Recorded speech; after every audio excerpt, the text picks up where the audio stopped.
dada iri kuza nitumara dusimbuke gato sarire amasaha y'umugoroba n'amadakika y'umugoroba biza byihuta nariye ku murindi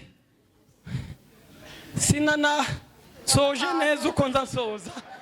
ndi kwiruka kurangwa amasaha atadukika kandi wacu mu gitondo nababwiye ngo ko ndabona igitaramo Kayole mbabwira nje ko gahunda mfite ari yejo ariko uyu mugoroba wose kugeza wenda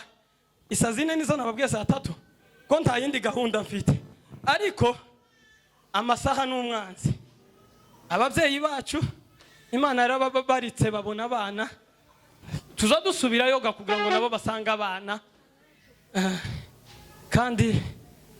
nabo bazabishobora ugendera ku masaha ngo basubire mu mago basanga abana n'abambere bazi kubaha rero reka dushaute haleluya ariko amasaha aradushira Dr. yabivuze neza nimutaza natwe tuzoza none turagira gute takunde twakumburanye kera twabaye ba tuzamura amaboko twese haleluya haleluya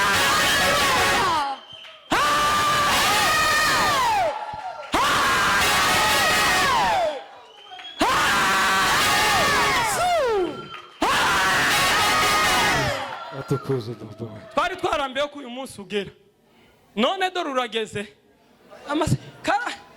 amagine abatabwa niho nakaza mbona bibirandura gutya ngo bize karateka bakabanguka aya masaha tuzamura amaboko y'Imana twese.